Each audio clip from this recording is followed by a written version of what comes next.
इर्शालवाडी दुर्घटनेला 2 वर्ष पूर्ण. दरडग्रस्तांना अश्रू अनावर. श्रद्धांजली कार्यक्रमाला अधिकाऱ्यांची दांडी. दरडग्रस्तांनी व्यक्त केला संताप. इर्शालवाडीवर दरड कोसळल्याच्या घटनेला 2 वर्ष पूर्ण झाल्याने आयोजित केलेल्या श्रद्धांजली कार्यक्रमाला शासकीय अधिकाऱ्यांनी दांडी मारली. राजकीय पुढाऱ्यांनी या कार्यक्रमाकडे पाठ फिरवली. तत्कालीन मुख्यमंत्री एकनाथ शिंदे यांनी नोकरी आणि मदतीचे दिलेले आश्वासन हवेत विरघळून गेल्याने दरडग्रस्तांनी संताप व्यक्त केलाय. तत्कालीन तहसीलदार आयुब तांबोळी हेच आमचे मायबाप होते असे सांगताना दरडग्रस्तांना अश्रू अनावर झाले. इर्शालवाडीवर 19 जुलै 2023 रोजीच्या रात्री डोंगर कोसळून भूस्खलन झाल्याने 84 जणांना प्राण गमवावे लागले. घरे, जनावरे मातीखाली गाडली गेल्याच्या दुर्घटनेला 2 वर्ष पूर्ण झाली आहेत.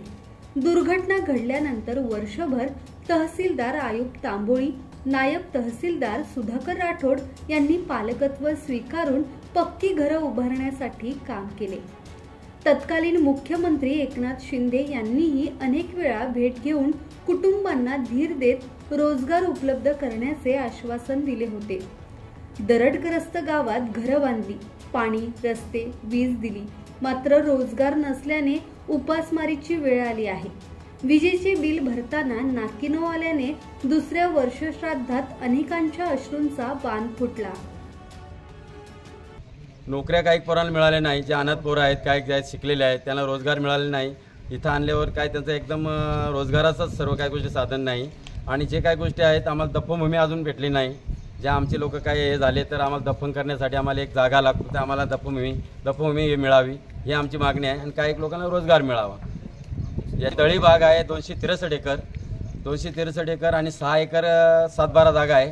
तर ही जागा खाली तरी मिळावी, नाहीतर ते तरी काहीतरी आमच्या नावावर काही करू गोष्टी आमच्या सुविधा करून मिळावा हेच आमची मागणी आहे. कारण जीवन साधन आमचं ते डोंगरावरतीच आहे, पर्यटन आहे. आणि जे पर्यटन वगैरे जातात तिथं छोटे छोटे ढाबे आहेत. त्या ढाब्याला सुद्धा फॉरेस्ट लोक तिथं बोर्ड लावून त्यांना सांगतात का पर्यटन बंद आहे, हे आहे. त्याच्या तिथं ढाबे बोर्ड लावतात. तो सुद्धा बोर्ड नाही बोर्ड लावता काम नाही. आणि जे आम्हाला जे रोजीरोटी जे साधन आहे ढाब्यावर, जे काही पोरं त्याच्यावर साधन जगतात, पोट भागवतात, हा खानवळ, ते पर्यटन चालू राहावं. हा पर्यटन बंद नाही व्हावा. आणि गड आमचा हक्क आहे, आमचा तो आमचा हक्क आम्हाला मिळावा, कायम राहावा आमच्याबरोबर. श्रद्धांजली वगैरे झाली जागेवर कॅम्पमध्ये. तिथे काय झालं, सरकारचा ताबा होता थोडासा, हे काही गोष्टी होत्या म्हणून तहसीलदार वगैरे याही सर्वांनी खर्च करून तिथं एक श्रद्धांजलीचा एक कार्यक्रम केला. तिथं सर्व अधिकारी आले, सर्व पुढारी आले.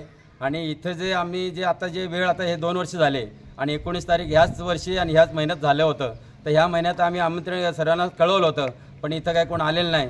फक्त हे सतपाल सर आपले नेताजी पालकर म्हणून ते आपले श्रद्धांजलीसाठी आम्हाला एक भेट घेण्यासाठी आले. आमच्या दुःखासाठी, जे दुःख जाणून घेण्यासाठी आणि आमच्या श्रद्धांजली वाहण्यासाठी ते आम्हाला सपोर्ट करण्यासाठी ते आले. म्हणून त्यांचा आम्ही खरोखर आम्ही सर्व दुःखी मंडळी, इर्शालवाडी मंडळी सर्व आम्ही त्यांचे ऋणी आहोत. दुर्घटनेतील मृतांना दुसऱ्या वर्षी श्रद्धांजली वाहण्यासाठी शासकीय अधिकाऱ्यांना निमंत्रण देण्यात आले असतानाही अधिकाऱ्यांनी दांडी मारली. खालापूरचे पोलीस निरीक्षक सचिन पवार, उपनिरीक्षक विशाल पवार, अशोक जगताप, हेल्प फाउंडेशनचे गुरुनाथ साठीलकर, यशवंत सकपाळ, रंजना साखरे, अशोक मोरे, ग्रामस्थ अंकुश वाघ, गणपत पारधी, सुनील पारधी, भगवान भवर, सचिन पारधी, मंगळू पारधी, महादेव सुतक, कमलू पारधी आदी प्रमुखांसह मोठ्या संख्येने ग्रामस्थ यावेळी उपस्थित होते.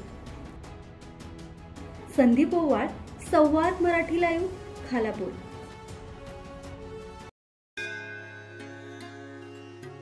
श्री गणपती संस्थान महड, तालुका खालापूर, जिल्हा रायगड. श्री वरदविनायकाच्या भक्तांसाठी भक्त निवासाची सोय, स्वच्छता आणि 24 तास गरम पाणी, सीसीटीव्हीची नजर. आगाऊ नोंदणीसाठी संपर्क करा 021 92 26 69 12 72 76 47 38 54.